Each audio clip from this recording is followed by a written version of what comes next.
Entonces, sí, la sugerencia sería que por favor comiencen la lectura. Mire que la lectura es hasta entretenida. Hay unas cosas que son bien, bien simpáticas y yo sé que les van a gustar. Profe, Entonces, para hoy teníamos que tener la lectura del primer capítulo completa. sí, o sea, traten de, bueno, si ya no la tiene para hoy, pues por lo menos sáquela para mañana. O sea, vaya leyendo y no la deje acumular. O sea, ya para esta semana, ustedes tienen, yo les mandé una guía de estudio. Entonces, yo no sé si se las reenvía a su chat, pero allí hay una guía de estudio. Es importante que consideren esa guía. Aquí hay una niña que me escribió, no sé cómo se llama. No, o sea, ni siquiera puedo preguntar por ella porque no me mandó el nombre. Dice, tengo un problema con mediación, me sacaron del grupo de introducción a la economía, no tengo acceso. Entonces, esta niña no está en clase. Déjeme, yo le mando esta información a la niña. ¿Sí? ¿Me permiten un segundo? Para que ya no se quede sin clase. Sí, muchachos, vayan leyendo y no deje que se les acumule mucho el trabajo. Profe, pero es que bueno, no sé si había leído mal de que la lectura esa que era para hoy era también para la otra semana, ahora es la misma, el mismo capítulo. Sí, sí, es Ok. parecido. Pero sí, no lo dejen acumular porque luego ya se les hace, ay no, esta no es. Profe, una pregunta, disculpe. Ajá. Ay, entonces, en este caso, ¿cómo se puede hacer para repasar la antología si se supone que nos sacaron del grupo de economía? De hecho, fue el único grupo que nos sacaron porque, bueno, a mí, porque sobre la introducción creo que es el otro curso que llevo, Ajá. estadística introductoria, sí lo tengo en mediación virtual, pero el único curso que sí me sacó fue el suyo. En ese caso, ¿cómo se puede hacer para repasar o cómo más o menos dentro de cuándo ¿Sabe qué voy a nos hacer? Voy a subir la antología a mi OneDrive personal y desde ahí se las comparto para que tengan al menos la primera antología. Y bueno, es que aquí me llegaron varios muchachos que me escribieron aparte. Francine, ¿usted no está dentro del grupo? ¿Dentro de todos los compañeros? No, profe, pero fue lo mismo que lo que le dije, que me llegó ese correo y todo, pero sí estaba aquí en la clase escuchando lo que dijo. Ah, ok, Entonces, ya, está bien. gracias. Listo. Bueno, ahora sí. Vamos a comenzar. Ay, Dios santo. Ya pasó 30 minutos. Bueno, bueno, piensen muchachos, ¿de dónde sacaron la ropa con la que andan puesta?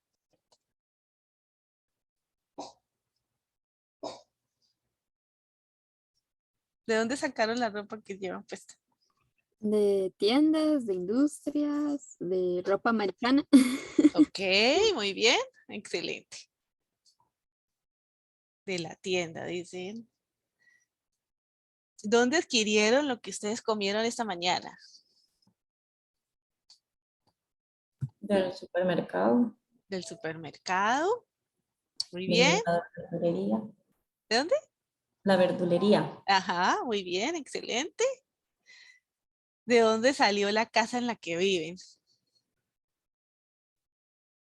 De la municipalidad.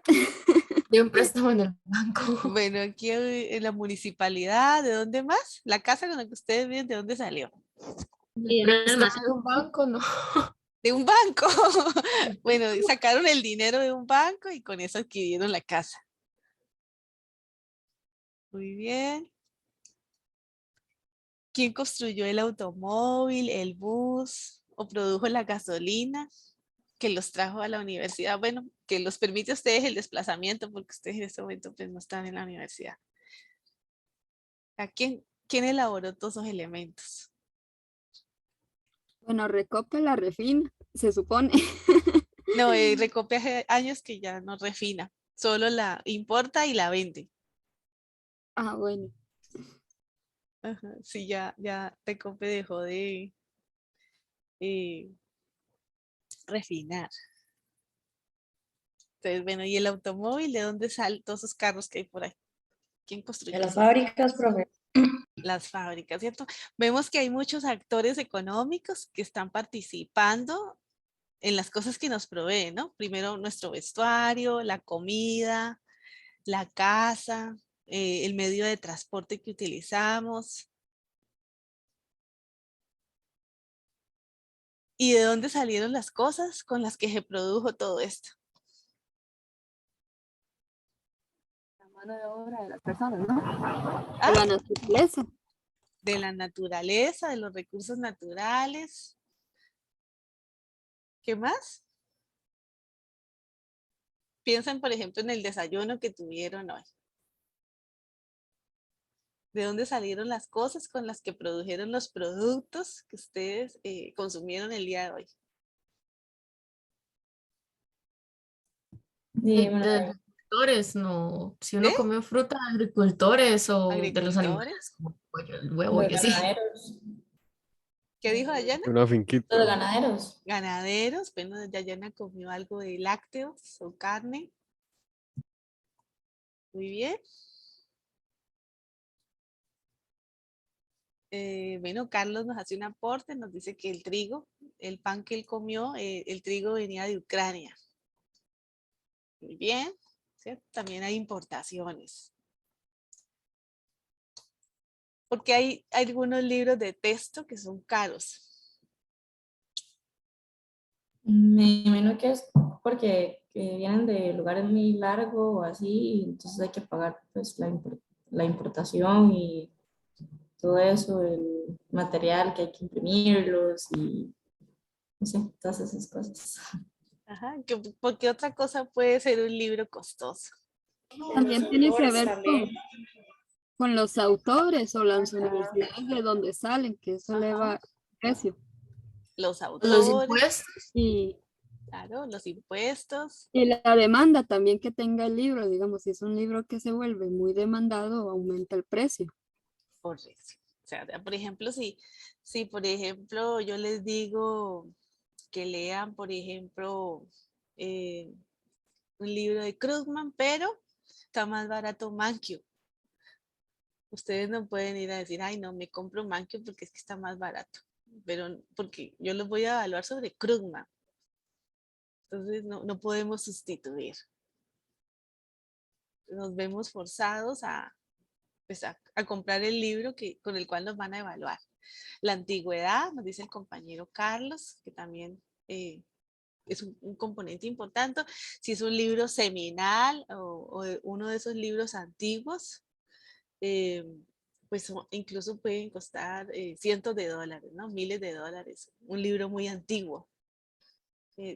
Incluso tienen un nombre muy particular, esos libros que tienen unas portadas que son como bordadas, muy gruesas, y diseños auténticos, ¿cierto?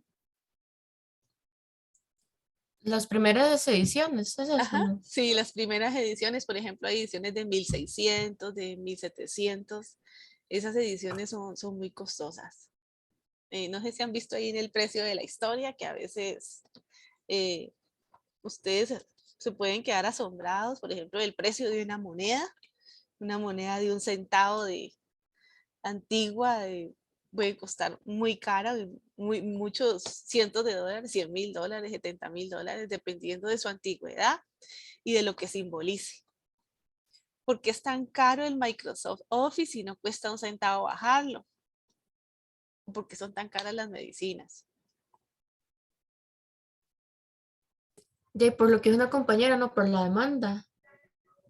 Puede ser la demanda, es un buen punto. ¿Qué otra cosa? Sí, por o sea, un medicamento y por la investigación y la patente, y supongo que todo eso. Ajá, la investigación que hay detrás Las, de me- eso. las medicinas no pueden estar también ligadas a un interés político. Puede ver que haya algún monopolio y haya una estructura de poder. Puede Sí, que como las vacunas del COVID, no pueden haber como un interés político por ahí detrás. ajá, sí, puede darse ese hecho. ¿Qué otras cosas pueden hacer que sea cara por ejemplo, el paquete de Microsoft Office? Y me imagino que tampoco fue Siento fácil que es crearlo, por- pues como los ingenieros o los que ingenieros de sistemas o lo que sea que lo llevaron a crear. no es obra de mano barata tampoco. Ajá, el capital humano que hay ahí invertido, la tecnología, influyen todas estas en los precios de estos productos. Miren, aquí tenemos a Nicole Kidman. Ella, ese vestido, pues lo usó en uno de estos eventos de Hollywood. Cuesta $2 millones. O sea, ¿por qué este vestido de Nicole Kidman cuesta $2 millones y encontramos ropa tan barata ahí en ropa americana? O sea, Sí, porque todo depende del diseñador, de la tela, de todo. ajá, diseño único. O sea, tampoco creo que cueste $2 millones Sí, sí, producirlo, pero vale eso. quizás es... No, ¿En sí, serio? claro que sí. Sí, vale $2 millones y no es cuento. No, esos vestidos que esa gente Seguro usa. está seguro Ah, está el indestructible. está, es el diseñador, porque detrás de eso hay capital humano. Hay un diseñador que es súper exclusivo y cobra su mano de obra así, o sea, cobra, a lo mejor tiene incrustaciones de diamante o a veces hay vestidos que tienen hilo de oro, ¿no? Hilo de oro, tiene así, no sé si han visto alguna vez un reinado y este vestuario que utilizan por única vez, casi que es un costundido, eh, tienen canutillos, perlas, o sea, tiene una serie de diseños que sí, y puede haber vestidos de más de $2 millones o 50.000 dólares. Sí, son elevados. Y por otro lado tenemos ropa americana, ¿cierto? ¿Por qué creen que pasa eso?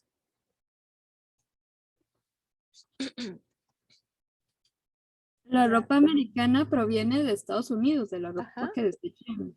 Porque ellos, digamos, ellos sí se manejan por temporadas, por modas de verano, y de invierno y así. Entonces, la ropa prefieren desecharla y comprar ropa para la estación. ropa para estación. Muy Sí, bien. supongo que no es ropa muy cotizada, entonces no es barato. Bueno, puede que... Pues siento que ahí influye mucho la cultura también, porque, no sé, siento que, bueno, con los estadounidenses como que tienen esa, no sé, esa cultura de cambiar, y no sé, muchas cosas, porque uno ve en las series que hacen y todo, que cambian hasta los pisos de la casa, entonces también la ropa lo hacen. Entonces no es tanto como porque sea mala o por marca o por cosas, sino porque como que por cultura lo hacen. Hay Sí, sí, una están cultura, acostumbrados a comprar. Exacto, y a nosotros nos queda súper bien. ajá, hay una A cultura nosotros tal los vez, pobres. sí, hay una cultura tal vez pues, de su desperdicio, tal vez, asociada a eso y de no reutilización de los productos. ¿Por qué tienen tantos impuestos los carros, la gasolina, los cigarrillos? ¿Qué creen? Porque hacen un daño al medio ambiente. Ajá, dice que por la contaminación ambiental.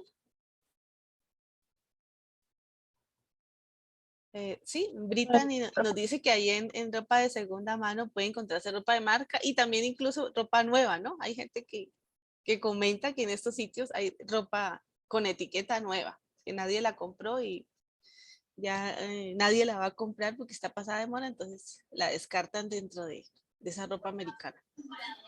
Profe, Ajá, te escucho. de hecho no solo en lo que es la ropa americana, ahora están de moda las tiendas de productos que no fueron retirados en Amazon o en eBay, y eso es como una especie de tienda de ropa americana, pero de productos rechazados o que la gente no retiró. Ok, muy buen ese apunte. Sí, sí, o lo que se queda aquí en aduana, ¿no? Son como unas personas creo que tienen como un tiempo límite para ir a recoger en la aduana ciertos productos. El outlet, muy bien, Alejandro, gracias. Y si usted no va en determinado tiempo, pues eso lo rematan esas cosas. Muy bien, entonces ustedes comentaban que por la contaminación, pues probablemente se cobraban impuestos sobre estos productos. ¿Por qué el gobierno insiste tanto en el ajuste fiscal y en la ley de empleo público? ¿Qué intuyen?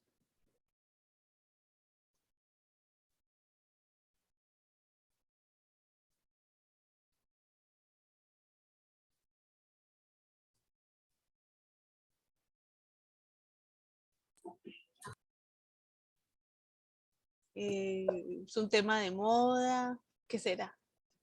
¿Cuál fue la pregunta? Perdón, profe. Es que mi internet se me ¿Por fue qué el pegado. gobierno insiste tanto en el ajuste fiscal y en la ley de empleo público?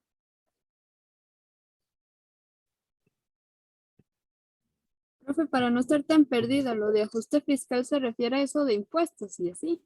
Sí, el déficit fiscal que tiene el país, o sea, como el nivel de endeudamiento que tiene nuestro país, y entonces nos dicen que a raíz de ese ajuste fiscal tenemos que firmar un convenio con el Fondo Monetario Internacional y someternos a hacer algunos ajustes, disminuir la cantidad de empleo público, reducir los gastos, aumentar los impuestos. Yo digo que es para robarse la plata. Está muy fuerte usted, Dayana. No, eso no fui yo. ¿Quién fue? ¿Alison? Fue Brittany. No, fue Brittany. Sí, yo, pero profe. le comparto la idea. Yo No, pero comparto la No fui idea yo, pero estoy de acuerdo. exactamente. Ah, No, yo siento que sí, lo hacen como para tener un balance económico, no sé. creo. Para subir el Producto Interno Bruto, puede ser. Ese es como el objetivo. sí, bueno, el gobierno va tomando distintas medidas, pues de acuerdo a los indicadores macroeconómicos que tiene el país. Y bueno, si tiene un buen manejo de deuda y una ley de empleo público, bueno, ahorita con la ley de empleo público se dice que nadie puede ganar más que el presidente de Costa Rica, porque había hay muy pocos casos, pero había de salarios demasiado elevados. Entonces el gobierno pues optó por hacer una racionalización de este tipo de cosas. ¿Por qué exportamos café y equipos médicos, pero importamos vino, chocolate, carros, teléfonos celulares?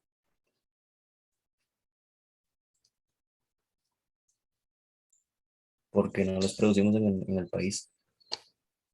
Muy bien, porque no se producen en el país. ¿Alguien tiene otra opinión?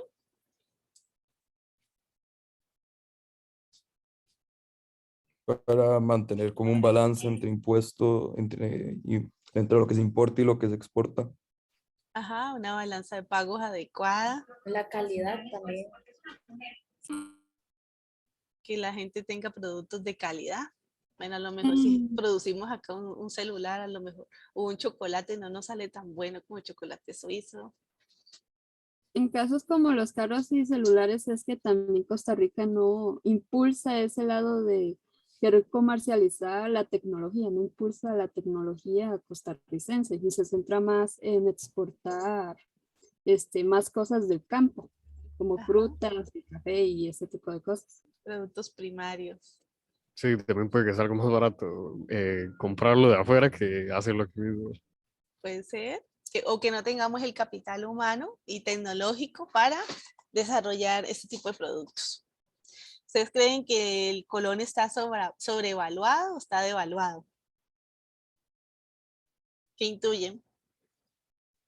Devaluado. Devaluado, ¿y los compañeros están de acuerdo? Sí, yo digo que devaluado. Ajá. Pues sí, es una moneda que está devaluada. Antes nos tocaba que pagar por cada dólar, por ahí 580 colones. Hoy nos toca pagar más o menos como 650, 660 colones por cada dólar. O sea, nos toca dar más cantidad de colones por el mismo dólar. Ujú. Bueno, lo que yo quería, estas reflexiones y estas preguntas que les acaba de hacer es básicamente para indicarles que la economía da respuesta a todas estas preguntas. Nos da elementos o nos da una base conceptual para comprender por qué se dan estas situaciones. Y estas preguntas que les acabo de plantear son las que vamos a responder a lo largo del curso. O sea, por lo menos vamos a tener una mejor apreciación de una situación o un debate o una noticia publicada en un periódico. Después de que hagamos el curso, pues vamos a tener otra perspectiva. Vamos a mirar nuestro entorno con otros lentes. Muy bien. Aquí tenemos el caso de, definimos lo que es una sociedad económica. Bueno, en la economía, en esencia, pues, es el estudio de la forma como el ser humano asegura la suficiencia material. Es decir, de cómo las sociedades nos procuramos los bienes y servicios para satisfacer nuestras necesidades básicas. O sea, el ser humano siempre está en la lucha de administrar de forma óptima los recursos que son escasos. Y la economía, pues, está orientada en esa línea.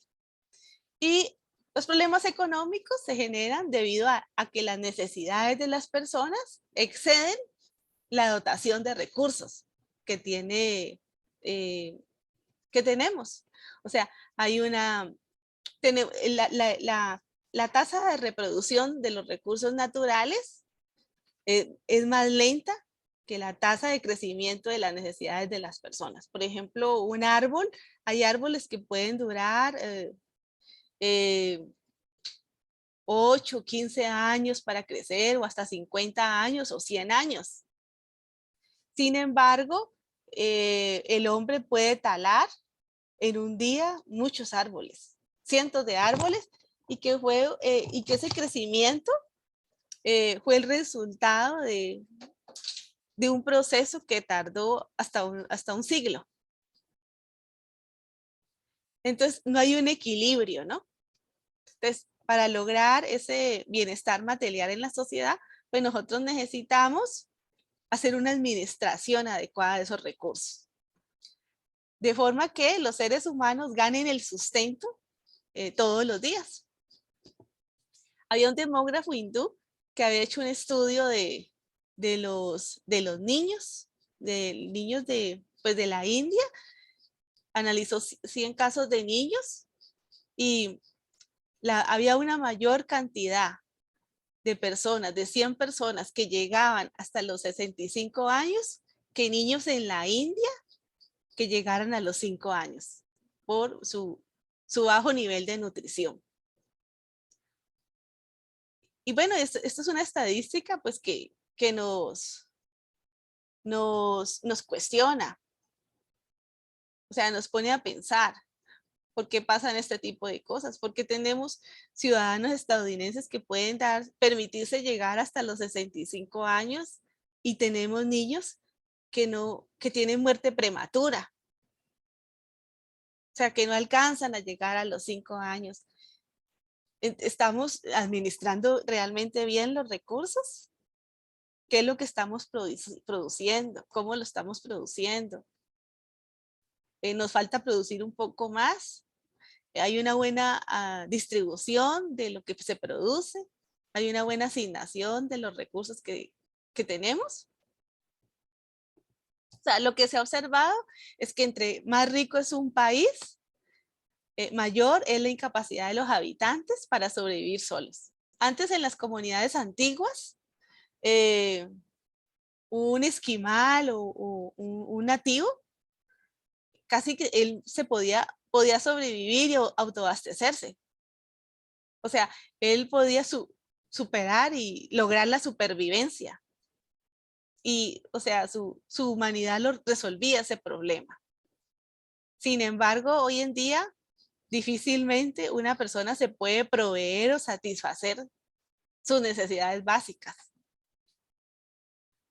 Nosotros mismos, si nos dedicamos a elaborar nuestro vestuario y proveernos todos los requerimientos que tenemos, probablemente no logremos satisfacernos adecuadamente. ¿Qué piensan de esa situación?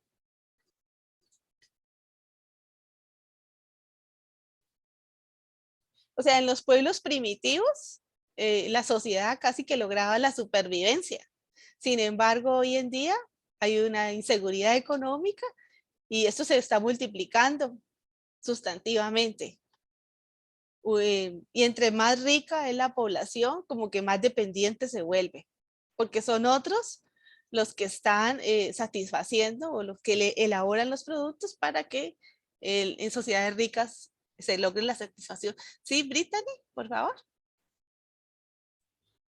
Esta situación yo digo que podría estar pasando mayormente con las políticas que suceden en cada país individual. Por ejemplo, en Costa Rica, cada vez más empresas se van del país y cada vez se ven más locales donde se dicen se alquila, no hay tantos locales y eso es por una mala política de Costa Rica, que también tiene que ver con los excesivos impuestos que se les ponen a las empresas que no les dejan desarrollarse. Y en países más como el Oriente, también por ciertos tipos de regímenes que se dan ahí, y guerras y todo ese tipo de cosas, no permiten que empresas grandes puedan involucrarse en esos países, dar empleo, dar más desarrollo y que el país también dé los recursos o la oportunidad a los habitantes de que estos puedan empezar sus propios negocios. Correcto, ¿sí? Muy bien, Brittany. Muchísimas gracias por su participación. Jimena, ¿querías comentarnos algo? Sí, bueno, es que yo leí en la antología que parte de que se genere esa necesidad entre en los países o las personas es porque las personas que son más ricas piden ayuda a todas esas personas a todo eso que ellos no pueden hacer, ellos piden ayuda debido a la riqueza que ellos tienen. O sea, ellos pueden pagar por todas esas cosas que ellos mismos no pueden hacer. En cambio, las personas que no pueden pagar por eso es que se da como y la pobreza o la muerte prematura y todas esas cosas. Correcto. Muy bien, Jimena. Excelente que hayas iniciado la lectura. Sí, efectivamente, en las sociedades, si se ven forzadas o si no tienen los recursos suficientes, satisfacen sus necesidades con los recursos que tengan.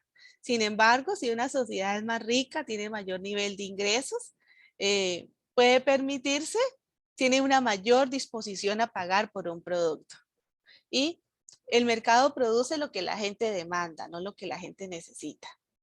Entonces, se produce aquellos para los cuales hay consumidores o hay gente que está dispuesta a pagar por ese producto. Actualmente, pues, a medida que ha ido evolucionando la sociedad económica, se ha generado la división del trabajo. ¿Y esto qué ha permitido? Pues que haya mayor especialización.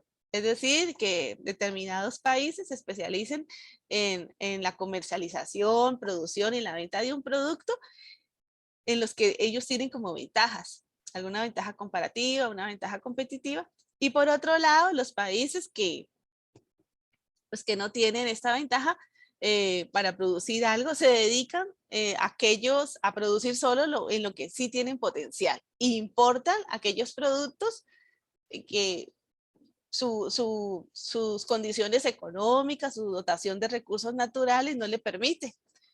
Por ejemplo, Costa Rica, su condición o la forma como han decidido obtener ingresos es a través del turismo y atraer turistas, hacer un turismo ecológico. Y ese es su potencial y le genera buenas divisas al país. Sin embargo, ha descartado la posibilidad de explotar el petróleo o recursos mineros. Más bien, se importa el petróleo y países como México, más bien que tiene mucho potencial, que ha invertido una gran cantidad de capital en la explotación de pozos petroleros, entonces se dedica a exportar ese producto. Entonces, hay una división del trabajo y esto le genera una especialización.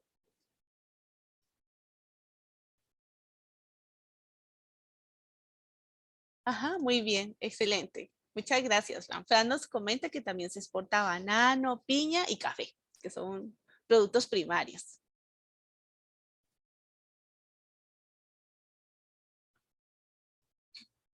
Bueno, aquí esto me estorba, voy a tener que apagarlo aquí. Bueno, las tareas que tiene la sociedad económica son organizar un sistema para asegurar la producción de bienes y servicios suficientes para la supervivencia. Esa es una tarea. Organiza todas las actividades de modo que le permita satisfacer los requerimientos que tiene la sociedad. Y por otro lado, aparte de organizar todo ese sistema productivo y esos recursos con que cuenta el país, nos organizamos para distribuir esos frutos de la producción y que haya una secuencia de modo que se garantice que se produzca un poco más. Entonces, la historia económica pues se ocupa de la forma en que distintas sociedades enfrentan estos problemas elementales y pues nos sorprende que estos intentos conduzcan a veces esto, hay algunos fracasos en la distribución o en la asignación de estos recursos o en la forma como se ha organizado la sociedad. ¿Cómo observamos que hay fracaso? Bueno, cuando la gente sale y se manifiesta. Nosotros vemos protestas o manifestaciones en distintos países y lo que está reflejando en realidad la sociedad es que no está conforme con la forma como está organizada la distribución de ciertos recursos o la asignación de determinadas actividades o la explotación de determinados recursos. Bueno, eso lo hemos observado en nuestro país y en algunos países de América Latina la gente expresa su inconformidad mediante manifestaciones. Entonces, ¿qué obstáculos enfrenta la sociedad al organizar un sistema que produzca bienes y servicios, los bienes y servicios que necesita? Bueno, tenemos el obstáculo de la naturaleza. La tasa de reproducción de los árboles y de los cultivos, pues es limitada. Y además va a un ritmo más lento que la tasa de crecimiento de las necesidades de las personas. También se requiere la aplicación de técnicas o de, ya sea de métodos o de ingeniería en el uso de los recursos.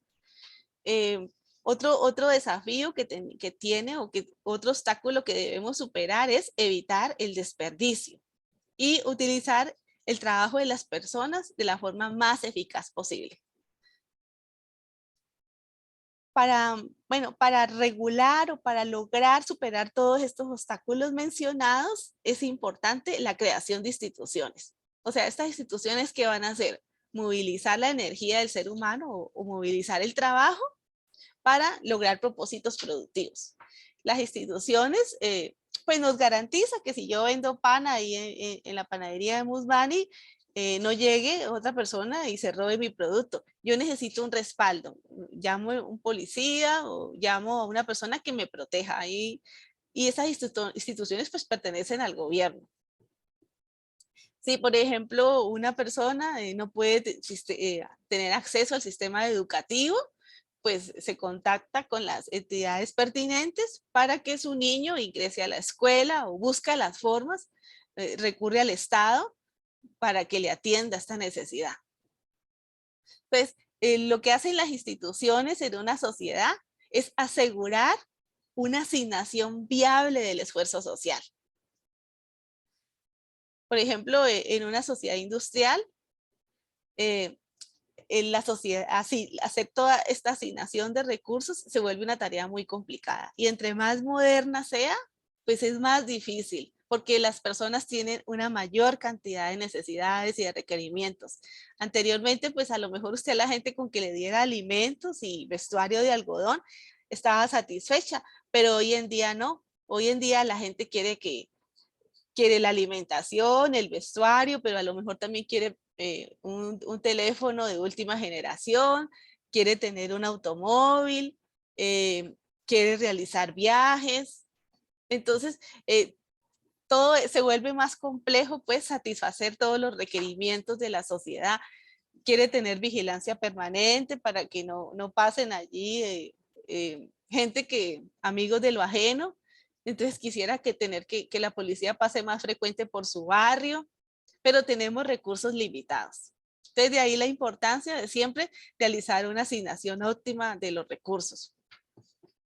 Entonces, ¿cuándo surge un desastre en la sociedad? Bueno, cuando hay incapacidad para canalizar el esfuerzo productivo hacia las áreas más importantes o a las áreas más cruciales. Entre más moderna y más industrializada sea la sociedad, pues más complejo es de manejar. En los países, por ejemplo, que tienen ejército, siempre tienen esa disyuntiva entre si invertir en armas o si invertir en alimentos o invertir en educación. Entonces, si invierten en armas de alta tecnología, pues invierte poco en alimentos. Aunque haya gente que se muera de hambre. Entonces, las fallas en la asignación pueden afectar este problema de la producción y entonces la sociedad no puede llegar a producir los bienes correctos. Después de que nosotros produzcamos los bienes correctos o los más pertinentes, tenemos que producir suficientes bienes correctos. Y la sociedad, y luego de que produzca suficientes bienes correctos, la sociedad debe distribuir esos bienes de modo que el proceso de producción continúe. O sea, ¿cómo definimos qué bienes producimos? Bueno, los bienes no los producimos por lo que más le gusta a la gente, porque no nos podemos basar en los gustos y es un elemento, pero no solamente podemos producir por lo que la gente le guste o le apetezca. Tenemos que producir es por la disposición de pago de las personas. O sea, ¿qué tal que yo produzca, por ejemplo, sándwich, pero a la gente no le guste? Solo a una persona le gusta y está desempleado. Entonces, yo tengo que producir un producto para la cual haya una gran cantidad de personas dispuestos a comprar ese producto, que haya disposición de pago para adquirir ese producto. Ahora, ¿cuánto produzco? O sea, ¿cuántas unidades produzco?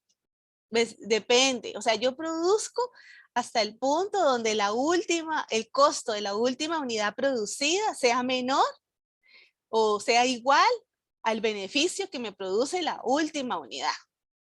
O sea, si yo, por ejemplo, vendo casados y vamos a suponer algo así un poquito exagerado. Yo vendo, por ejemplo, 8 casados diarios y cada casado lo vendo con un cuarto de pollo. Entonces, para eso yo necesito 2 pollos, porque yo divido el pollo en 4. Pero si viene una quinta persona, una novena persona, ¿me conviene vender ese casado?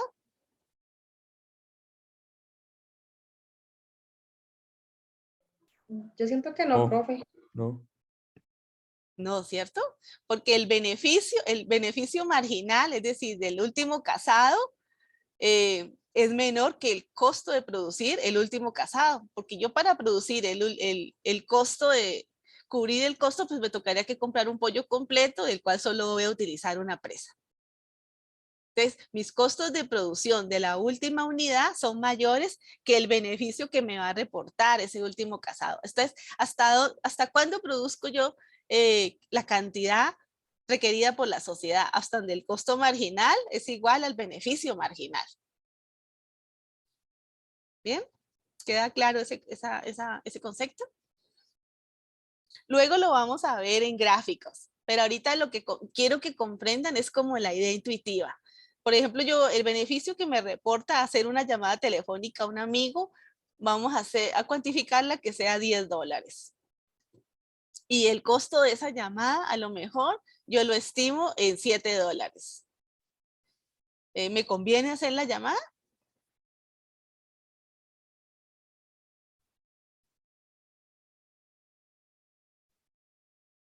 Estoy hablando del beneficio marginal, de la última llamada. Probablemente en esa llamada me propongan un empleo o me propongan hacer una consultoría. Tengo un fin económico ahí. ¿Me conviene hacer esa última llamada? Sí. Ajá, porque estamos hablando de que el beneficio marginal de esa última llamada puede estimarse en $10 y el costo de hacer la llamada puede ser $7. Si fuera al contrario, si el costo de hacer la llamada es de $10, pero el beneficio está alrededor de $7, ¿me conviene hacer la llamada? No. Correcto. Entonces, sí, yo solamente quiero que hoy comprendan la idea intuitiva, que siempre cuando vamos a tomar una decisión al margen, al borde, a marginal le llamamos como el cambio en una acción que hacemos a último minuto en nuestro plan de acción. Entonces, ese cambio que vamos a hacer, yo lo hago con base en un beneficio marginal y en un costo marginal.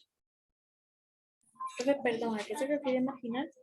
Es como el cambio que usted hace al último minuto en un plan de acción.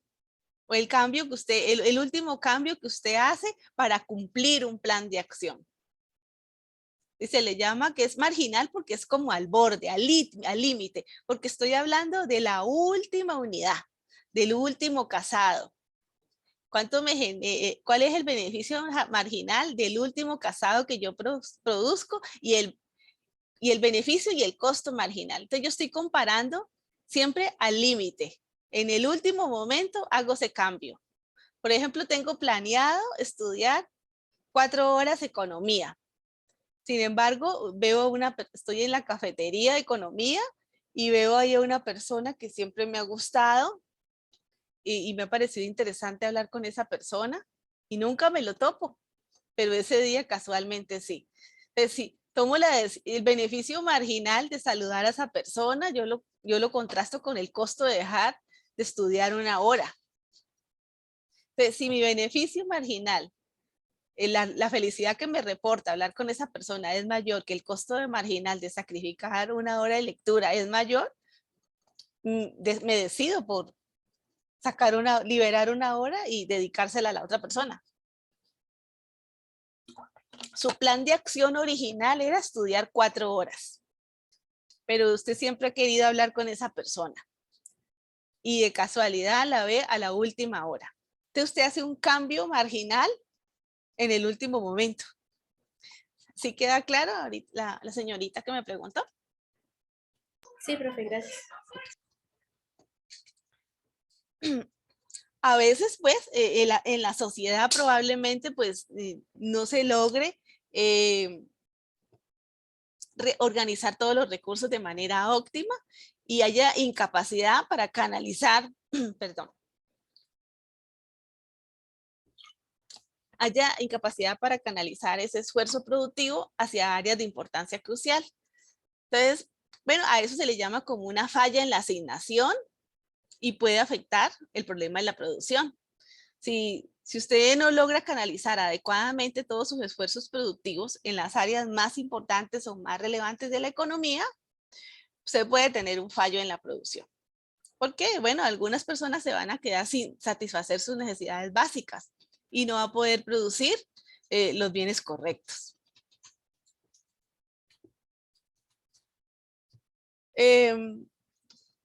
Bueno, cuando hay fracasos, pues, en el proceso de producción o fallas en el proceso de distribución, no significa, pues, que haya un colapso económico.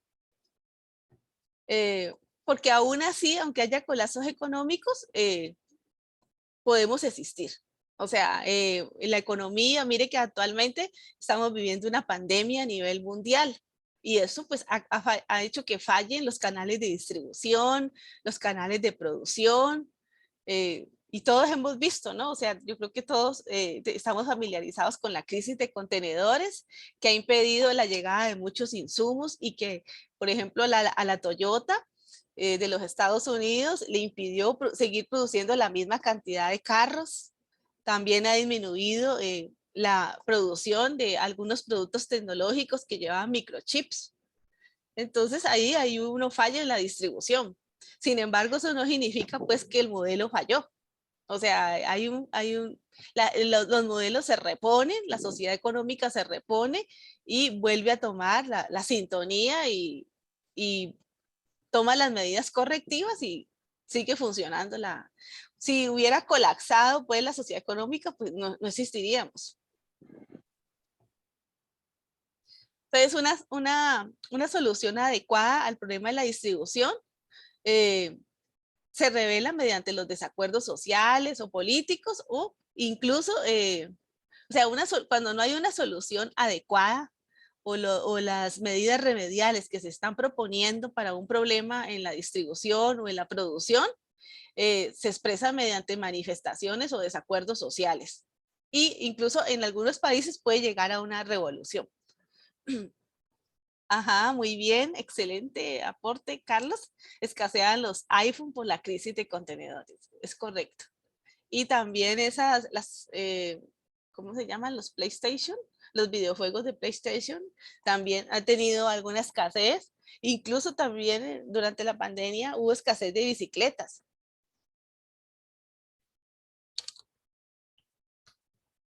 Sí, todo el mundo empezó a andar en bicicleta cuando empezó la pandemia. Como estaba, Y al como- principio, cuando toda la gente empezó a comprar papel higiénico, alcohol en gel, y Ah, todas esas sí, cosas.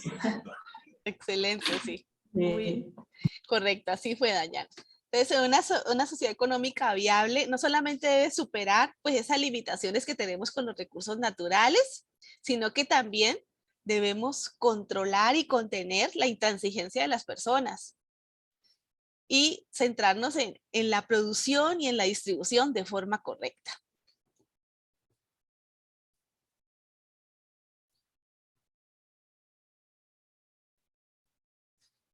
Entonces, la economía responde a este problema. ¿Qué producir, cómo producir y para quién? Entonces, y ciudades humanas, pequeñas, tenemos que ponernos de acuerdo en muchas cosas.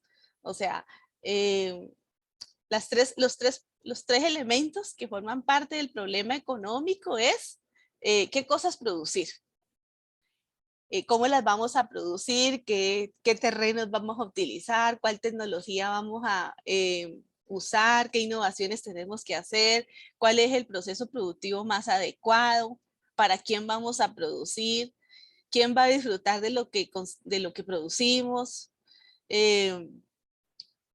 Y bueno, todo esto, pues, para quién generalmente va a ser para los que tengan los recursos para comprar nuestro producto. Y bueno, aquí producimos un Ferrari para el que tenga los medios para pagar un Ferrari. Y producimos plátanos fritos para el que tenga los medios para comprar este producto. Entonces, el qué producir siempre se basa en, siempre tenemos que analizar la voluntad de pago que tiene el consumidor. Y para producirlas, ¿cómo producirlas? Usted lo que va a analizar aquí es los costos de producción. Cuando yo me dedico a producir, por ejemplo, yuca y plátano, yo estoy sacrificando producir a lo mejor chayote y naranjas. Entonces, ¿cuál es el costo de producir cada uno de estos elementos? Mi costo de oportunidad es más alto si me dedico solo a producir yuca y plátano, o mi costo de producción es más alto si me dedico a producir chayote y naranjas. Recuerde que nosotros en economía hablamos mucho del costo de oportunidad. O sea, cuando nosotros decimos cómo producirlas, estamos hablando de costos de producción.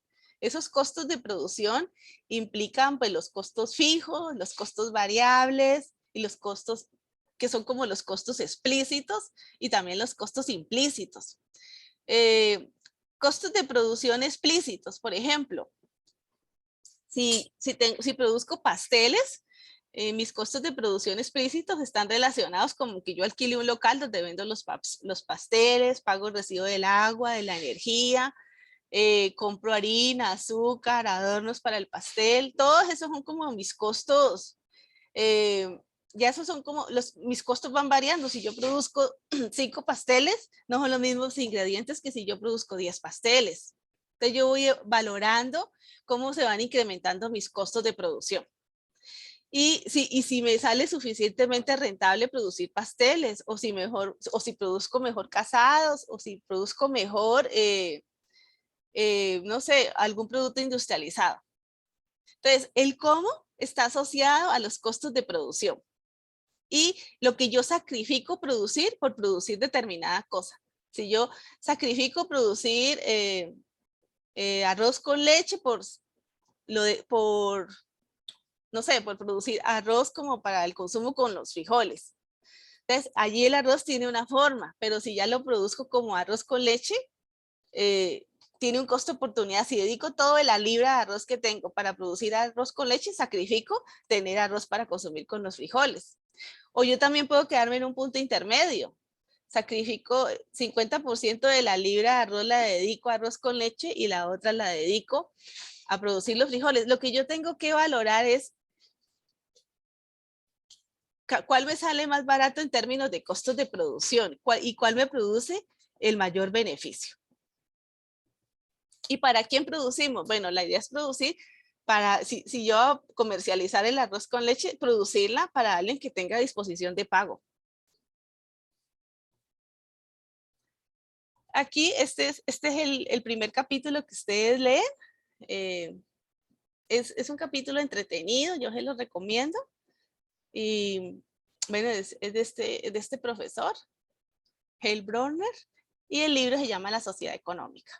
Entonces, las tres soluciones que se dan al problema económico, a las tres preguntas que planteamos, qué, cómo, y qué cosas debemos producir, cómo producirlas y para quién producirlas, se han resuelto a través de tres formas.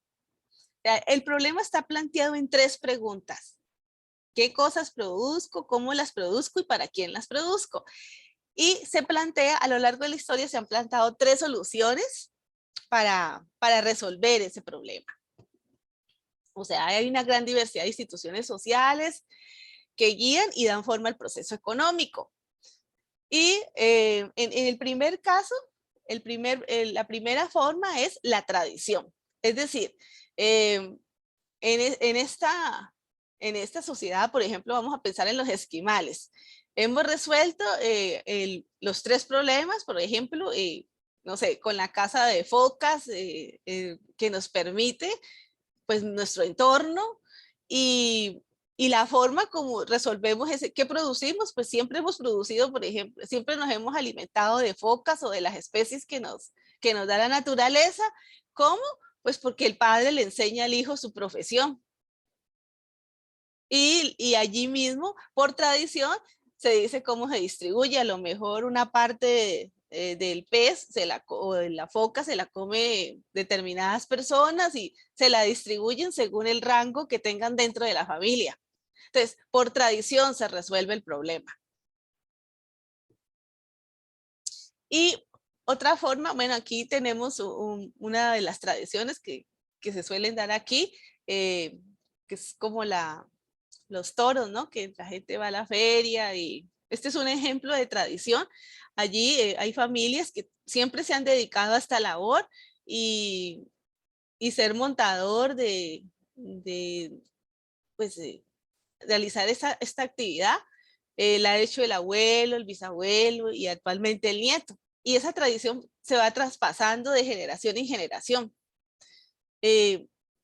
Claro, esto tiene costos, ¿no? O sea, si usted siempre sus cosas las hace por tradición, o sea, sigo la profesión de mi papá era médico, entonces yo voy a ser la hija y me voy a dedicar a ser médico, mi papá era arquitecto, yo voy a ser arquitecta. Entonces como que se asignan las tareas de padres a hijos y hay una cadena hereditaria pues de las habilidades o de los empleos de generación en generación. Y lógicamente pues lo que impera allí es como la fuerza de la costumbre, las creencias. Y tanto la producción como la distribución pues se basan en lo que se hizo en el pasado. Entonces, de alguna forma, cuando la persona nace, el papel de su vida ya está determinado desde el momento que nace. Y por ejemplo, en la India, hasta hace muy poco tiempo, cada persona nacía dentro de una casta. Y dentro de esa casta tenía una ocupación propia. Y no se podía salir de su casta. Usted había nacido en una casta de clase baja y ahí se quedaba para siempre, no tenía ninguna opción de salir de ahí. Bueno, la educación, algunas personas de la India pues les ha permitido ascender de casta. Pero normalmente en la antigüedad usted nacía y moría en la casta que vino. Y ya bueno, con la modernización y con la asequibilidad que han tenido, por ejemplo, la educación y todo de las redes sociales y ahorita, pues las personas se pueden capacitar incluso hasta de forma gratuita. Entonces usted puede, el conocimiento está más asequible. Anteriormente, por ejemplo, los que leían el periódico pues eran escasos. O sea, el que primero que tenía que saber leer y segundo tener poder de compra para poder ir a adquirir un periódico. O lo mismo los libros, pues quien tenía libros casi que tenía una reliquia. Hoy en día, pues usted, casi que usted nomás entra ahí a internet y puede bajar el ManQ, o puede descargar un libro de moneda y banca, o de mercados financieros, O sea, hoy está muy asequible poder acceder a la información. Antiguamente no era así. Y bueno, la tradición tiene costos. Es bueno porque garantiza estabilidad y, pues, y le ha garantizado supervivencia a la sociedad. Por ejemplo, los matrimonios en la India, en algunas castas, todavía se siguen practicando por tradición y un miembro de una casta alta se casa con otro. Los padres acuerdan el matrimonio y simplemente la persona, cuando sea el momento, se casa. Y se conserva el patrimonio familiar. O sea, ya no hay un reparto de ese patrimonio, sino que se busca conservar esos recursos. Y bueno, y si usted se fija, en nuestras sociedades que se dicen democráticas y de libre y que el amor es libre y todo, tampoco es tan libre. O sea, la gente generalmente, los ricos se casan con ricos y los pobres nos casamos con pobres. Esa historia que nosotros vemos en las novelas mexicanas, donde un hombre rico, guapo y empoderado y adinerado se casa con una campesina humilde que no sabe ni leer, pues se dan las novelas. En la vida real son escasos este tipo de historias. ¿Ustedes conocen alguna?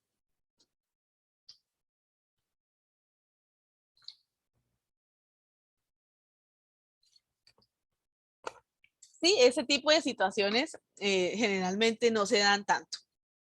Bueno, entonces el problema de la tradición es que es arbitrario y rígido. O sea, es estático y ajeno al cambio, porque por tradición aquí nos comemos el pollo cocinado en el fondo de la tierra. Entonces no se acepta otro tipo de forma de cocinar el pollo. O por tradición aquí hacemos tamales para Navidad y no se acepta otra forma. Sí, Fran, por favor. Ahora que menciona eso de que los ricos se casan con ricos y así, me acordé que, bueno, hay partes donde las personas incluso como que se casan entre familias, así como, lo general es como entre primos. Sí. Por lo mismo, o sea, he escuchado que lo hacen como por no repartir las riquezas que tienen con demás, con gente pobre o de menos recursos. Sí, claro. Bueno, yo, por ejemplo, conozco casos de familias que, pues, que pertenecen a veces a la presidencia o políticos que son familias que gobiernan. O sea, son familias que se quedan gobernando y luego el papá que fue expresidente, luego el hijo, luego viene el nieto y como que se va heredando el cargo presidencial. Se da en algunos países. Bueno, ahorita mismo tenemos el caso de Figueres, que su papá es expresidente y él ahorita es candidato presidencial. Y bueno, pero no es algo que se da aquí en Costa Rica y que es extraño. Eso se da en Chile, en Colombia, en España. Tenemos a los reyes de España, pues que allí ellos, por tradición, la corona, sostener la corona de España es algo realmente elevado en términos de costos, pero es una tradición. ¿Ves? La tradición resuelve el problema económico, nos resuelve las tres preguntas que planteábamos antes, pero a costa del progreso económico. O sea, tiene serias dificultades para enfrentar una crisis o una situación nueva, porque como todo lo han resuelto por tradición, o sea, las enfermedades nos las curamos a lo mejor con un ritual. Si usted ve, por ejemplo, documentales de la Amazonía o de ciertas zonas indígenas, allí ellos ni siquiera se preocupan por el vestuario. Eso es algo que tienen resuelto porque no se ponen. Usan un taparrao y ya no tienen ese problema que tengo que usar un pantalón de algodón y pantalones de jean y zapatos marca tal. No, ellos no tienen ese problema. Lo tienen resuelto por tradición desde hace mucho tiempo. Y si alguien se enferma, pues ellos tienen ahí unas hierbas y se las muelen y se las dan por un periodo de tiempo, le hacen unos baños y ya con eso se cura el problema que tenga. Sin embargo, sí puede llegar una pandemia y puede pues como todos lo resuelven por tradición y son ajenos a resolver situaciones nuevas o enfrentar crisis, probablemente si llega una pandemia, mata a toda la tribu y entonces es el fin. Bueno, también está el mando centralizado. Bueno, aquí están los costos de tradición, aquí pues unos ejemplos de cómo algunos problemas que presenta el sistema de solución del problema económico por el método de la tradición, porque son pocos flexibles, hay un poco de inflexibilidad, son estáticos, y la sociedad permanece con niveles básicos, estándares muy por debajo de lo que tiene una sociedad moderna. Son como un nivel de vida un poco con una tendencia pues baja. Y basta ver documentales de comunidades indígenas, de comunidades negras o de comunidades que están aisladas y ellos resuelven sus problemas por tradición, entonces tiene poco avance tecnológico, a veces ni siquiera conocen un teléfono celular, cómo funcionan unas redes sociales. Entonces, de alguna forma están un poco estancados. También tenemos el mando centralizado. El mando centralizado puede darse en sistemas democráticos. Es decir, es una manera de resolver el problema económico y se basa pues en una autoridad impuesta por un mando centralizado que decide qué, cómo y cómo se produce y para quién se produce. Entonces, ejemplos de esto, pues el Imperio Romano, el Imperio Azteca, donde pues el mando centralizado determinaba esto. Y nos resuelve muy fácilmente el problema de la continuidad económica y porque pues viene también de un linaje muy antiguo. Es un método de autoridad pues impuesto y lógicamente determina pues el comportamiento de la economía. En esta organización el sistema funciona mediante un acuerdo que lo establece el comandante en jefe económico. Por ejemplo, Chávez determina más o menos cómo van a movilizar ciertos recursos, se pone de acuerdo, da la orden y dice, bueno, vamos a expropiar tales empresas y antes de, aunque su capital haya sido privado y extranjero, pues ahora lo expropiamos y ya es nuestro.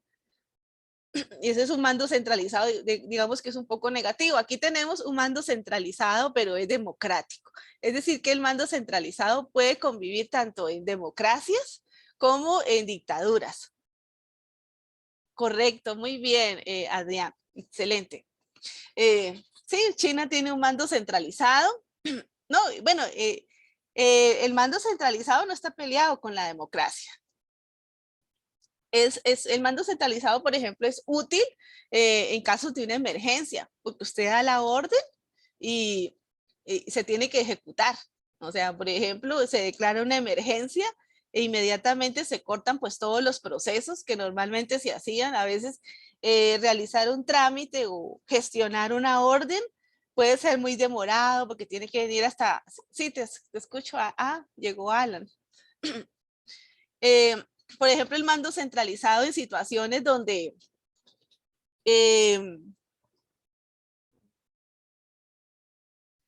Alan ya se incorporó.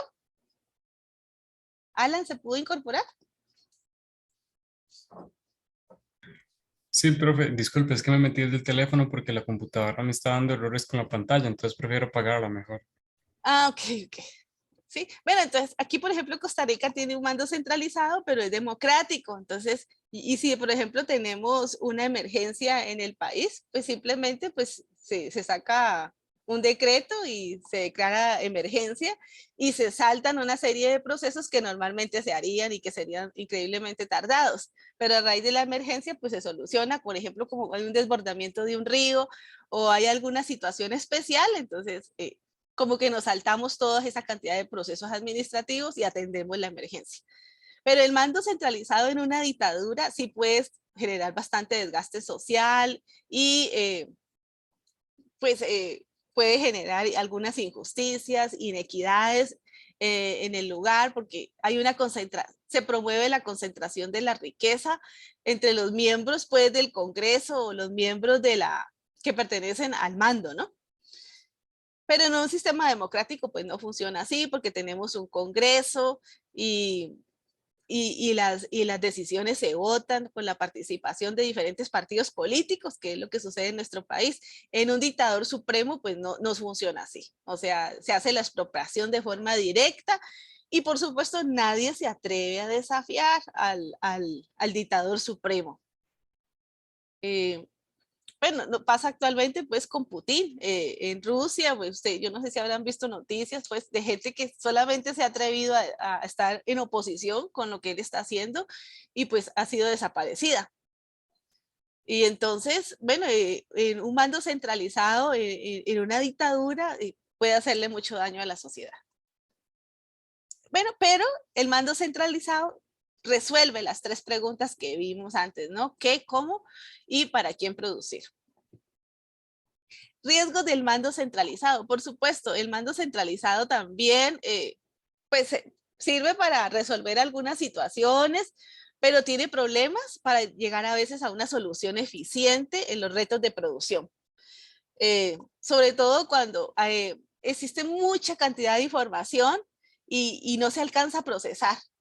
Mientras que si usted descentraliza, por ejemplo, tiene, no sé, alcaldes locales o tiene gobernantes locales, y usted distribuye por regiones determinados mandos, entonces se agiliza mucho las gestiones. Por eso nosotros tenemos alcalde en los distintos cantones y ellos agilizan mucho procesos administrativos, porque si todos los dejáramos a la presidencia, pues a lo mejor tendríamos retrasos, más retrasos de los que ya existen, ¿no?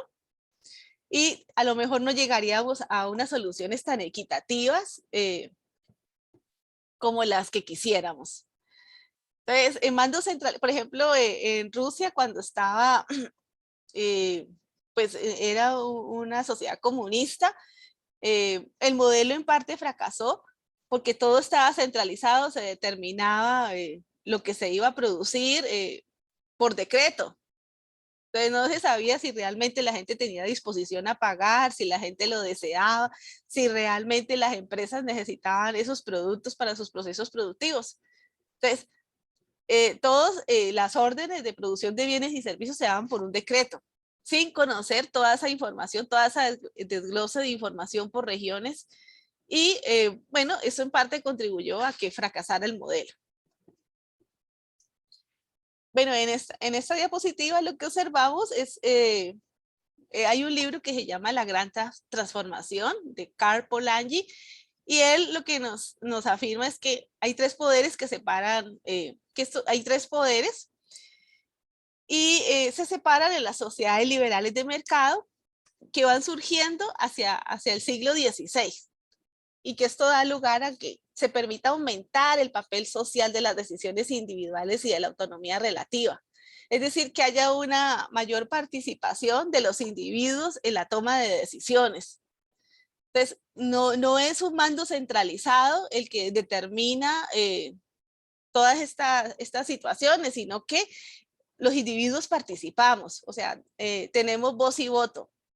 Y aquí entonces, es cuando comenzamos a hablar de como se consolida el mercado y hay una mayor coordinación económica. Anteriormente, por ejemplo, estaba muy unido los 3 poderes, ¿no? El poder económico, el político y el religioso. Estaba centralizado y ellos tenían el poder absoluto para comandar las decisiones sociales. Mientras que cuando ya se empieza a hablar, por ejemplo, de una sociedad de mercado, ya los individuos pues empezamos a participar de acuerdo pues con nuestra disposición a pagar por un producto o nuestra voluntad de pago, y entonces ya empiezan a darle más importancia a la decisión individual.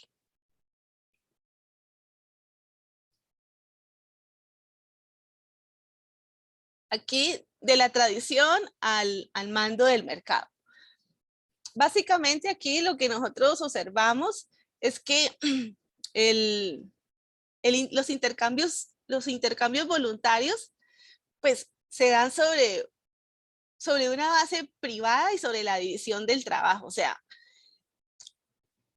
nosotros seguimos conviviendo dentro de nuestra sociedad centralizada o nuestro mando centralizado, siguen existiendo la tradición.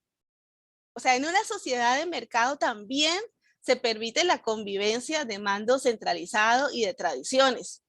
O sea, una sociedad no es totalmente de mercado, sino que siguen conviviendo estas soluciones que se van dando.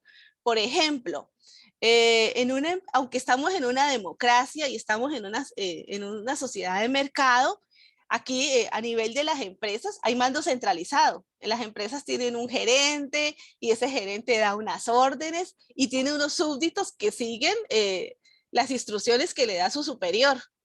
O sea, la organización de la producción está regida por alguien que da unas órdenes. O si usted produce, por ejemplo, platanitos fritos empacados, usted tiene una serie de personas que van haciendo distintas labores, hay una división del trabajo y cada uno se va especializando, a lo mejor uno pela el plátano, otro corta los platanitos, otro se encarga de freír, otro se encarga de hacer el diseño del empaque del plátano. Y allí hay un mando hay un mando centralizado, porque hay un gerente que se encarga, que es el responsable de dar cuentas a la junta directiva de la empresa y decir cómo se usaron los recursos, para qué se usaron, cuál fue la productividad que tuvieron los distintos empleados. Entonces, en esa economía de mercado, pues asigna recursos por medio de decisiones descentralizadas de muchas empresas y de muchos hogares, pero también interaccionan pues el mando y la tradición. A lo mejor incluso a veces uno habla o escucha entrevistas en televisión de gente que dice, no, mire, que es que esta receta que yo estoy haciendo y que yo estoy comercializando fue una receta que hizo mi bisabuela, no sé, en 1940. Y esa persona socializa esa receta. Y esa era una tradición, o sea, como que tiene un componente de tradición porque fue una receta que creó la abuelita o la bisabuela en 1940. Sin embargo, esta persona la incorpora a la sociedad de mercado porque empieza a comercializar el producto.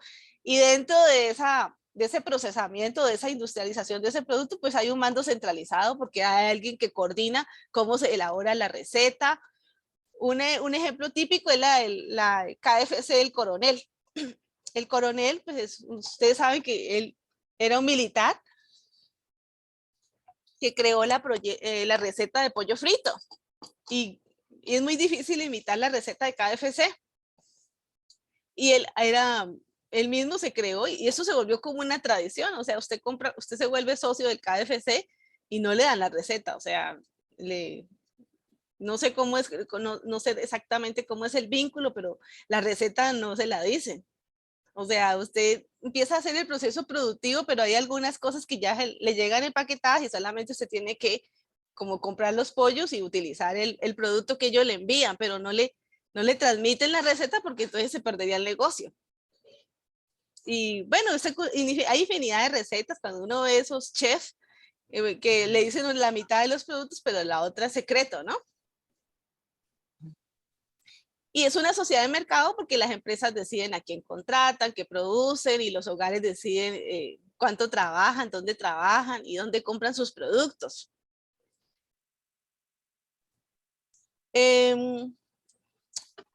Bueno, básicamente aquí tenemos, en una sociedad capitalista, pues también se da hablamos de votos, dice, en una sociedad capitalista que no tiene dinero o capital, no tiene votos económicos.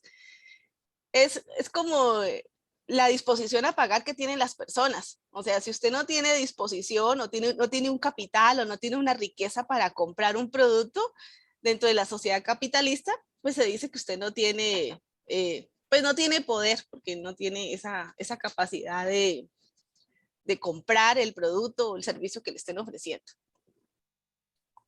Bueno, la tradición y el mando pues siguen presentes, o sea, usted puede ver que me salió un tubo de 3 metros de largo, 15 centímetros de diámetro, ¿cuánto será eso? Pulgadas y está en COP. 15 centímetros. Sí, vea, es así. El doble del otro. Tiene una tapa. Bueno, aquí Bueno, yo aquí silencié a Carlos porque está como ausente de la clase. Bueno, ustedes lo escucharon, ¿no? Bueno, en la tradición y el mando siguen presentes actualmente. Lo vemos en los reyes de Inglaterra, pues que sigue, la corona está vigente y tienen, bueno, usualmente pues la reina se reúne con el presidente y los que están encargados de la política económica en Inglaterra, también en España, el rey tiene influencia política y en la toma de decisiones, y usted ve que él hace presencia en distintos países cuando hay toma de posesiones presidenciales. Entonces, la tradición sigue, ¿no?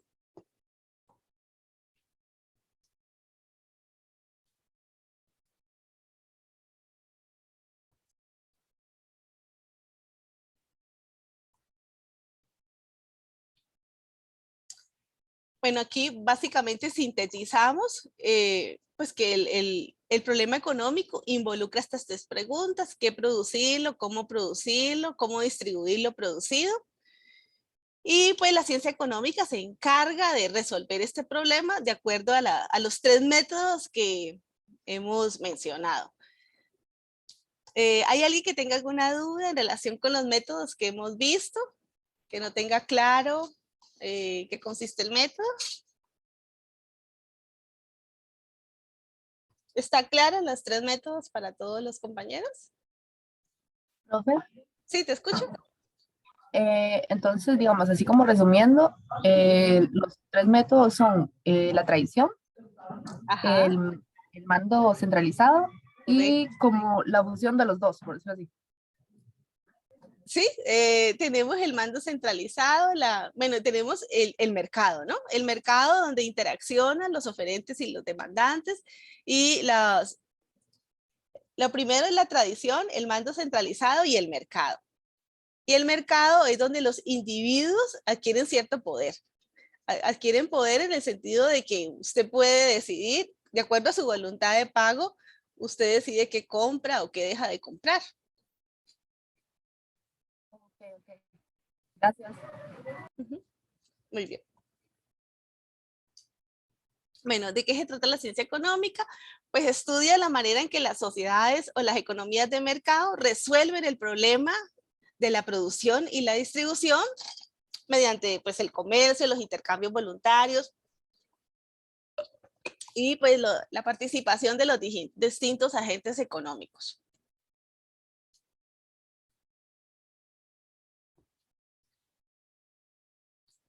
Bueno, si nosotros no entendemos lo que es economía, pues se nos dificulta más comprender cómo funciona la sociedad en términos de la producción, la distribución y el consumo. Y también en este campo es relevante, si usted tampoco puede comprender la sociedad si no entiende pues como el derecho. O sea, no es posible comprender el funcionamiento de la sociedad porque la convivencia está basada en el Estado de Derecho. Entonces, tanto el Estado de Derecho como comprender cómo funciona la economía son elementos fundamentales para comprender el funcionamiento de la economía. Aquí tenemos esta pregunta: ¿sería mejor producir todo lo que consumimos? ¿Ustedes qué dirían?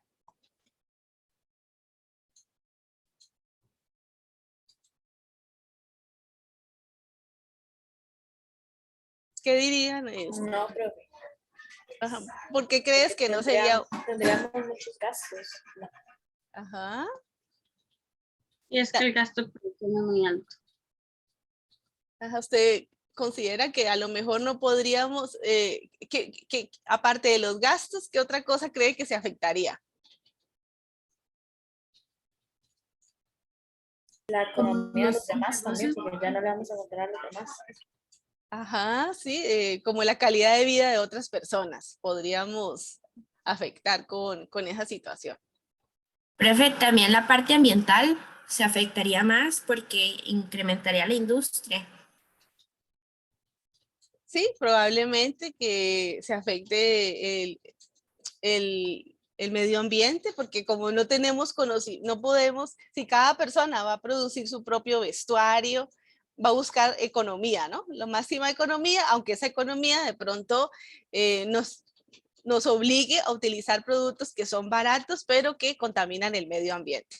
A lo mejor tenemos que producir bastantes insumos o cultivar demasiado la tierra para sacar toda la proporción de alimentos para toda la familia y bueno, como ustedes saben, la tierra tiene rendimientos decrecientes y a lo mejor tendríamos que utilizar una cuota muy alta de fertilizantes que al final podrían perjudicar la salud de las personas. Entonces, es difícil que produzcamos todo lo que consumimos porque pues, a lo mejor no, primero, a lo mejor no sabemos producir nuestro propio celular o producir nuestros propios vestidos o el vestido que utilicemos tal vez no nos quede tan bonito como el que nosotros podemos comprar en un almacén. Y gastaríamos tanto tiempo produciendo nuestros productos que sería difícil que nos especializáramos en algo. Y siempre la especialización nos permite mejorar la calidad de vida. O sea, cada uno de ustedes se especializa, por ejemplo, si hay alguien que estudia Derecho, se puede especializar en ese campo, vender su mano de obra y a partir de cómo está especializado, ha hecho su maestría, su licenciatura, puede venderla a un buen precio.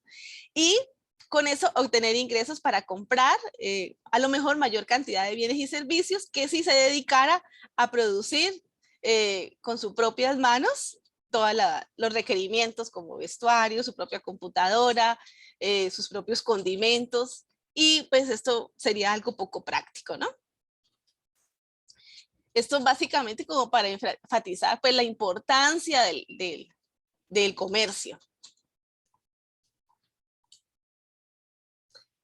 Aquí tenemos una frase de Adam Smith.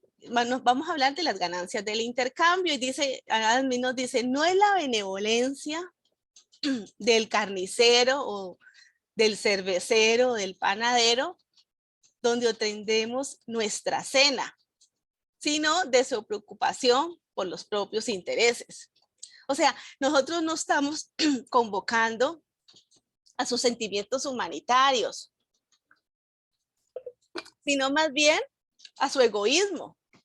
O sea, nosotros no le hablamos de nuestras necesidades a las personas para obtener una ventaja. Usted cuando usted quiere obtener algo de una persona, o lograr el beneficio de una persona o el favor de una persona, usted tiene que mostrarle a esa persona el beneficio que va a obtener haciéndole ese favor a usted. O sea, como que dame lo que necesito y tendrás lo que tú deseas. Ese es el sentido de una oferta, cuando ustedes hagan una oferta. Si ustedes empiezan a hablarle que es que ustedes son muy pobres, que pobrecitos, que tristeza, y usted empieza a hablarle de sus calamidades, probablemente ni le haga el favor o se lo hace por lástima. Pero si usted le habla de los beneficios que esa persona va a obtener por hacerle un favor, probablemente se lo haga más rápido y con mayor gusto. Sí, Adrián, es similar a lo del vestido, profe. Mientras más exclusivo, más caro lo puede vender. Sí, muy bien. Muchas gracias, Adrián. Excelente. Muchas gracias por participar. Yo valoro mucho que ustedes intervengan porque se hace más interesante la clase. Entonces, siempre nosotros lo que realmente debemos para fomentar las ganancias del intercambio, nosotros debemos allí es donde actúa como la racionalidad y para que las partes actúen de forma voluntaria y motivada y acceder a nuestro favor o a la oferta que nosotros le estamos haciendo, pues tenemos que apelar a su egoísmo, apelar a su propio interés. Y de este modo, pues logramos el beneficio que nosotros queremos.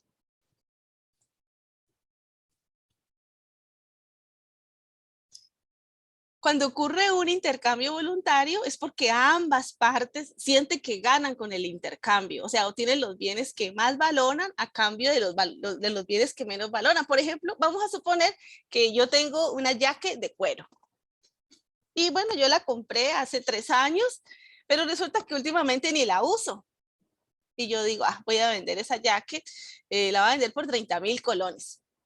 me costó 60.000, pero como yo no la uso, ya incluso ni la valoro como al mismo precio que me costó. Digo, es que la tengo ahí guardada ya hace un año que no me la pongo. Entonces, aunque me costó 60.000 colones, decido venderla por 30.000. Incluso estaría dispuesta hasta a recibir 20.000 colones. ¿Por qué? Porque yo pienso que, y a lo mejor, digamos que me la compra, a ver el nombre de una chica, una chica aquí que haya, Alison. Supongamos que Alison hace rato quiere una jaque de cuero y es parecida, y yo le muestro la jaque y dice, sí, estoy muy interesada y está dispuesta a pagarme los 20.000 o los 30.000 colones. Digamos que Alison siempre ha querido una jaque, pero no ha podido porque son muy caras. Entonces, Alison me compra la jaque, no porque ayudarme a mí a que yo tenga los 30.000 colones. Ella me la compra porque siente que cuando compra la jaque, su beneficio es mayor que lo que me está pagando. Y cuando yo le vendo la jaque a Alison, aunque sea por un menor precio al que yo la compré, yo me siento satisfecha, porque para mí es más importante contar con los 30.000 colones que seguir con esa jaque guardada en el armario. Entonces, ambos salimos beneficiados del intercambio. O sea, nosotros pensamos que lo que entregamos vale menos de lo que realmente recibimos. De mi parte, yo siento que la jaque vale menos que lo que me pagaron. Y Alison siente que la jaque vale más para ella que lo que me pagó. O sea, siente que hay una ganancia en el intercambio. Cuando nosotros decidimos, a ver, ¿quién ha comprado así un producto que sienta que fue un gran incentivo para realizar esa compra y que se siente mejor ahora que antes cuando no lo tenía? ¿Hay alguien que haya realizado una compra de este tipo? A ver. Ajá, sí, Brittany, ¿cómo que compraste? Bueno, fueron unos marcadores, porque a mí me encanta dibujar. Yo tenía unos que eran de agua, ¿verdad? Ajá. Y no me gustaba mucho, salían muy feos los dibujos, entonces esos los vendí.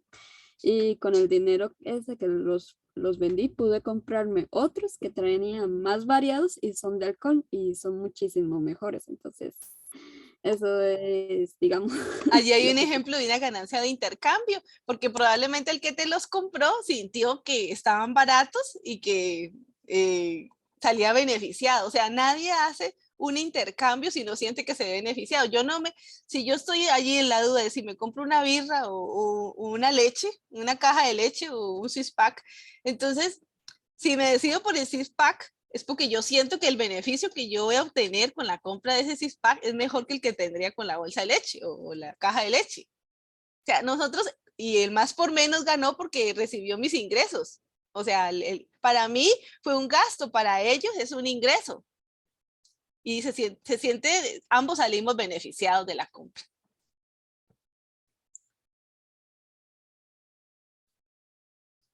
La especialización y la productividad. Por supuesto, cuando nosotros nos especializamos en una actividad, incrementamos nuestra productividad.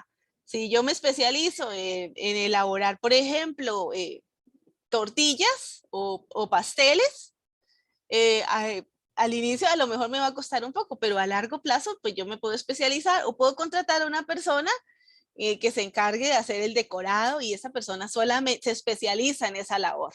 Entonces yo hago el pastel completo, pues como el estándar, y esa otra persona se encarga de hacerle las decoraciones. Y probablemente sea más productivo. Puede ser que yo decorando un pastel me pueda demorar 4 horas y la otra persona lo haga en 1 hora. Entonces, ¿por qué? Porque hace tantas veces ese mismo proceso que al final se especializa y se vuelve muy productivo. Eso se ve mucho en los procesos de ensamblaje, que hay una persona que se encarga de afinar las llantas, otra de poner el motor, otra de hacer la pintura. Y entonces hay una división del trabajo. Bueno, en realidad es una máquina y los ingenieros van coordinando que todo esté estable, que haya equilibrio, pero esa no es la palabra exacta. Tienen otra palabra técnica para analizar que los motores o el ensamblaje que se va a dar en las distintas etapas del ensamblaje de un auto se estén dando. O lo mismo cuando se producen quesos de forma masiva o se fabrican, ¿cómo se llaman esos pretzels o diferentes tipos de productos que se dan a una escala industrial? Cada persona, una se encarga de poner el sello, otra se encarga de cortar la harina en determinadas partes, el otro de elaborar el condimento que se le echa al pretzel, pero sí, hay una división del trabajo. Y Adam Smith observó esto en la producción de alfileres. Él notó que una persona se podía demorar un día elaborando un alfiler. Sin embargo, cuando se dividía el trabajo, una persona se encargaba de cortar el alambre, otra de ponerle la cabecilla, otra de sacarle punta al alfiler, y al final se producían hasta 8,000 alfileres por día. Muy contrario, pues, a lo que podía llegarse a producir si una sola persona producía un alfiler. Entonces, bueno, Adam Smith sacó a la luz pública este ejemplo porque él visitó la fábrica de alfileres y encontró la gran productividad que se generaba en esta industria de alfileres, que de otro modo no se hubiera dado. Vamos a dejarlo aquí porque ya son las 14:58 en esto del precio que tiene dos caras. O sea, el precio tiene dos caras porque de un lado está la voluntad de pago que tenemos los consumidores a la hora que adquirimos un producto o un servicio, y por otro lado está la cara del quien elabora el producto.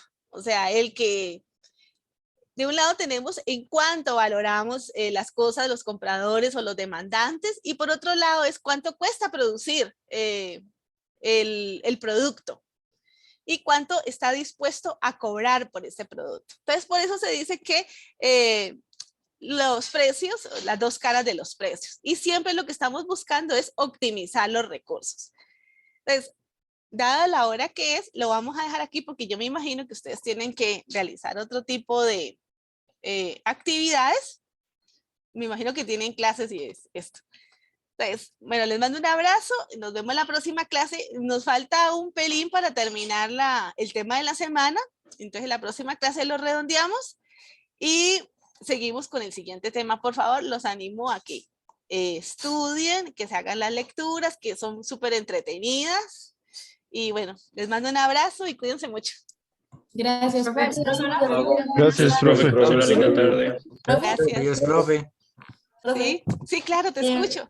Usted nos informa qué va a pasar con la mediación ahí por el grupo de WhatsApp. Sí, yo espero que eso podamos resolverlo. Profe, una pregunta. Mira que a mí me tiraron, bueno, me metí a mi escritorio virtual y ingresé, había que poner una contraseña de inscripción. Yo puse la que un compañero puso ahí, grupo.14. Ajá. No sé si ya yo estoy ingresada, porque me sale que sí, pero no sé si a usted le aparece también. Voy a mirar. Voy a parar la grabación.